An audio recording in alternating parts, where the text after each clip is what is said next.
of laziness, and because how does one fight laziness in his life, and especially when it comes into matters of worship.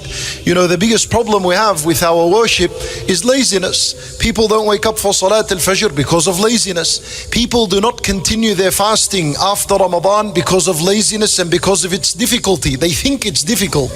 And everything in life is like this. It's laziness that is the big problem. And as technology advances and develops in this life, laziness becomes even more and more, right? When you have everything on the phone, when you can do everything on the phone, when you can do everything online, people become lazy. So how does one defeat laziness in life? And we need to understand that the road to Allah subhanahu wa ta'ala is a long road. It's a long road, and it's a difficult road as well. There's a lot of hardships on the road. And this is why, this is one of the wisdoms for why Allah subhanahu wa ta'ala made his house, Al-Kaaba, he made it in a desert. He commanded that it's built in a desert, in a place that is cut off from the world.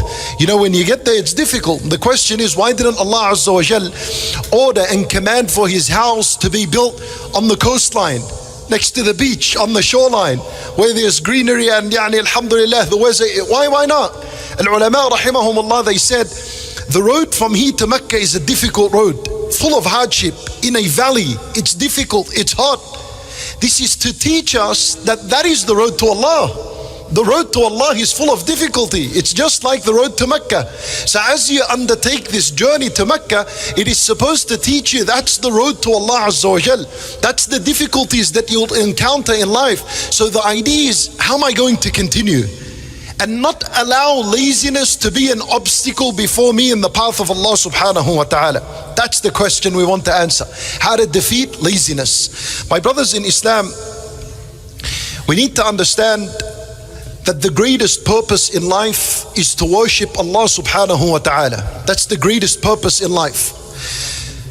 And this purpose, to worship Allah, Allah Azza wa Jal made mention of it in the first surah of the Quran, which is Surah Al-Fatiha.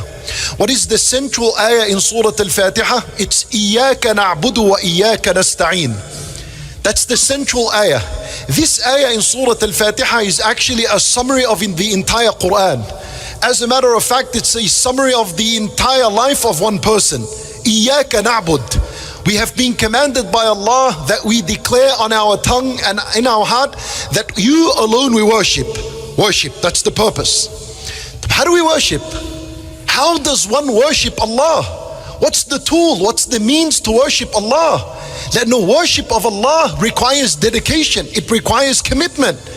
It cannot be affected by laziness. The second half of the ayah tells us how we're going to fulfill this purpose. And that is, وَإِيَّاكَ نَسْتَعِينُ. And you alone we seek help. Even the purpose of life is to worship Allah, na'bud. How are we going to worship Him?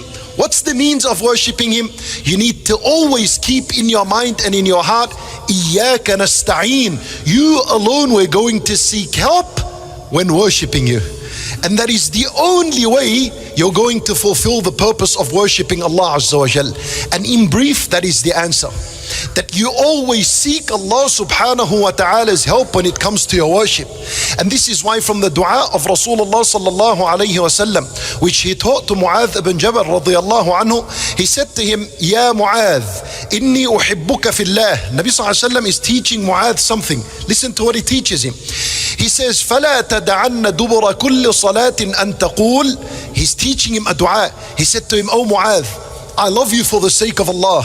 And that has its effect on itself. This is a statement that is teaching us Nabi Sallallahu Alaihi Wasallam how he used to deal with his companions. Look at the love and the mercy and the compassion he had. He wants to teach him something important. He said to him, do not leave out after every salat that you say and make this dua, Allahumma a'inni ala dhikrika wa shukrika wa husni ibadatik.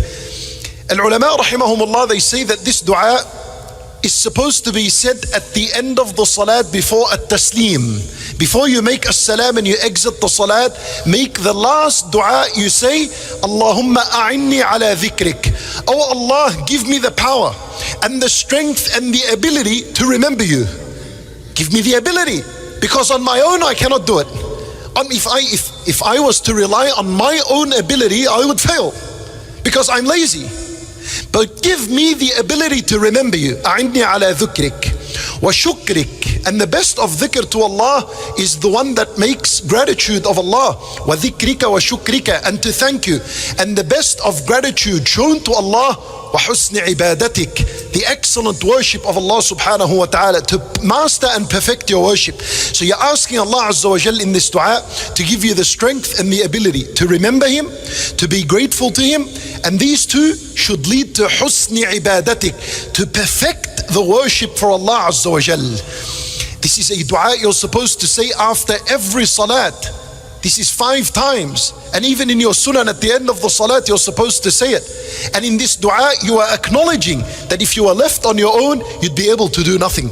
You know, now my brothers in Islam, I share with you something else. This is a dua that you're asking Allah to give you the ability and the strength to worship Him.